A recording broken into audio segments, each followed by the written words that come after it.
നമ്മൾ പിറകെ കിടക്കുന്ന ഈ ഒരു സാധനമില്ലേ, ഇതെന്താണെന്ന് അറിയോ? നമ്മൾ വാട്ടർ ടാങ്ക് ഉണ്ടാക്കുന്നതാണ്. ഇത് എങ്ങനെ ഉണ്ടാക്കുന്നത്, ഡീറ്റെയിൽസ് അറിയണ്ടേ? പറഞ്ഞുതരാം. നമ്മൾ ഈ പ്ലാന്റ് വിസിറ്റ് ചെയ്യാനുള്ള കാരണം ഒരു 2 ആഴ്ച മുന്നേ നമ്മളെ പ്ലംബേഴ്സിന് നമ്മൾ ഈ ഒരു പ്രൊഡക്ഷൻ യൂണിറ്റിൽ ഒരു വിസിറ്റിംഗ് ഉണ്ടായിരുന്നു. ആ സമയത്ത് ഇതിന്റെ മേലെ നമ്മൾ 2-3 പ്ലംബേഴ്സിനെ കയറ്റിയിട്ട് ഇതിന്റെ മേലെ തുള്ളിയിട്ട് വെയിറ്റ് ചെക്ക് ചെയ്തു. അപ്പൊ അതിന്റെ ആ ഒരു ക്വാളിറ്റി ഇതൊക്കെ കണ്ടപ്പോൾ നമുക്കൊരു ആഗ്രഹം ഇതിന്റെ പ്രൊഡക്ഷൻ ഒന്ന് ഫോളോവേഴ്സിനെ കാണിക്കണം എന്നുള്ളത്.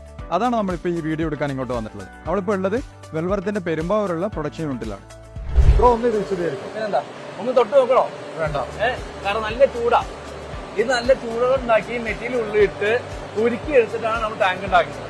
ഈ പൗഡറാണ് ഈ മോൾഡിനകത്ത് ഇട്ടിട്ട് ഉരുക്കിയിട്ടാണ് ടാങ്ക് മാറുന്നത്. ഈ പൗഡർ എങ്ങനെ ഉണ്ടാക്കാന്ന് ഈ മെഷീൻ കണ്ട് അറിയാൻ പറ്റും. ഈ ഹോപ്പറിലേക്ക് നമ്മൾ ഇതിന്റെ റോ മെറ്റീരിയൽ ഇടുന്നു. അത് ചൂടാക്കി ഈ ചെറിയ ചെറിയ നൂല് പോലെ ആക്കി എടുത്ത് അത് അവസാനം പെലറ്റൈസ് ശേഷം ഇത് പൾവറൈസ് ചെയ്ത് നമ്മൾ പൊടിയാക്കി മാറ്റി ചെയ്യണത്. ആ പ്രോസസ്സാണ് ഈ കാണുന്നത്. ഇവിടെ മെറ്റീരിയൽ ഇടും, ഉള്ളിൽ പോയിട്ട് ചൂടാക്കി നല്ല നല്ല നല്ല പൊളം ചൂടാ തീയാണ് ഉപയോഗിക്കുന്നത്. ഇതിനകത്ത് തീ ഉപയോഗിച്ച ശേഷം പുറത്തേക്ക് വന്ന് ഇത് തണുപ്പാറ്റിച്ച് ഈ ഫാനിൽ ഉപയോഗിച്ച് തണുപ്പാറ്റിച്ച ശേഷമാണ് നമ്മൾ ഈ ടാങ്ക് പുറത്തേക്ക് എടുക്കുന്നത്. ഈ ഡിസൈൻ എന്ന് പറയുകയാണെങ്കിൽ നമ്മൾ മാത്രം പ്രത്യേക ഡിസൈനാണ്. ഈ ഹെൽക്കൽ ഡിസൈൻ എന്നാണ് പറയുന്നത്. നമ്മൾ സ്വന്തം ഡിസൈൻ ചെയ്ത ഡിസൈന് ഇതിന്റെ സ്ട്രെങ്ത് കൂടുതലാണ്. ബാക്കി എല്ലാ ടാങ്കുകളും നോക്കുകയാണെങ്കിൽ ഇന്ത്യയിൽ തന്നെ ഏറ്റവും സ്ട്രെങ്ത് കൂടിയ ടാങ്കാണ് നമ്മുടെ ടാങ്ക്. ബ്രോ ഇത് പറഞ്ഞു ഇതെങ്ങനെയാണ് ഇതിൽ ചെയ്യാന്നല്ല. ഇതൊരു ഡൈ അല്ലേ? ഈ ഡൈക്കുള്ളിൽ നമുക്ക് PVC ഇതിന് വേണ്ട മെറ്റീരിയൽ ഇട്ടിട്ട് അതിനുശേഷം ഡൈ ചൂടാക്കിയിട്ട് ഓപ്പൺ ആക്കുക. ആ ഒരു പ്രോസസ് നമുക്ക് കാണാം. ഈ ഡൈ നല്ല ചൂടല്ല, അപ്പൊ ഇവരെങ്ങനെ ഇത് ഓപ്പൺ ആയിട്ട് ഇത് ഉപയോഗിക്കുന്നത്? അത് ഈ ചൂടോടെ തന്നെ എടുത്താൽ മാത്രമേ ഈ ടാങ്ക് പുറത്തേക്ക് എടുക്കാൻ പറ്റൂ. എന്നാലാണ് ഇത് പെർഫെക്റ്റ് കിട്ടുള്ളൂ. കണ്ടോ, ഇപ്പൊ ടാങ്ക് എങ്ങനെ ഇറങ്ങി വരുന്നത് നമുക്ക് ഇതിൽ കാണാൻ പറ്റും. ഈ ഡൈന്റെ ഉള്ളിലുള്ള ഈ ഒരു മെറ്റീരിയൽ നമുക്ക് ചൂടാക്കിയിട്ട് ഈ ഒരു ഡൈയിലേക്ക് സെറ്റ് ചെയ്തതിനു ശേഷം ഇത് നമുക്ക് റിട്ടേൺ എടുക്കും.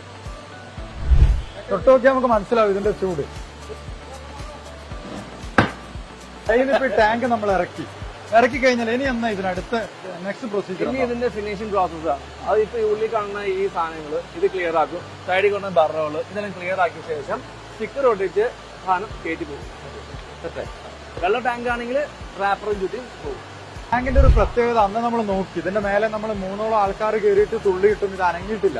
അതുപോലെ ഇതിന് സ്പെസിഫിക് ആയിട്ട് എന്തെല്ലാം പ്രത്യേകത മറ്റുള്ള ടാങ്കുകളായിട്ടുള്ളത്? ഈ മറ്റൊരു ടാങ്ക് പറയുന്നത് നമ്മൾ ഇത് ഡിസൈൻ ചെയ്തിരിക്കുന്നത് ഒരു എഞ്ചിനീയറിംഗ് രീതിയിലാണ് ഡിസൈൻ ചെയ്തിരിക്കുന്നത്. സിമ്പിൾ പറയും, നമ്മൾ മുട്ട ഉണ്ടല്ലോ, മുട്ട നമ്മൾ മോളിൽ നെക്കി നോക്കാൻ സാധനം പൊട്ടൂല. അതുപോലത്തെ ഒരു സിസ്റ്റമാണ് നമ്മൾ ഇതിനകത്തേക്ക് കൊണ്ടുവന്നേക്കുന്നത്. നേരെ വരുന്ന ലോഡ് മൊത്തം ഇതിനകത്ത് മൊത്തം ഡിസ്ട്രിബ്യൂട്ട് ചെയ്യുവാണ് ഇതിലാണ് ഡിസൈൻ ചെയ്തിരിക്കുന്നത്. അതിനകത്ത് കുറച്ച് ഹെൽപ്പാണ് ഈ ഹെൽക്കൽ റിപ്സ് കൊടുത്തിരിക്കുന്നത്. ഈ ഹെൽക്കൽ റിപ്സും ഈ ഷേപ്പും അതുകൊണ്ട് തന്നെയാണ് ഇത്ര സോളിഡ് ആയിട്ട് ഈ ടാങ്ക് ഇരിക്കാൻ കാരണം.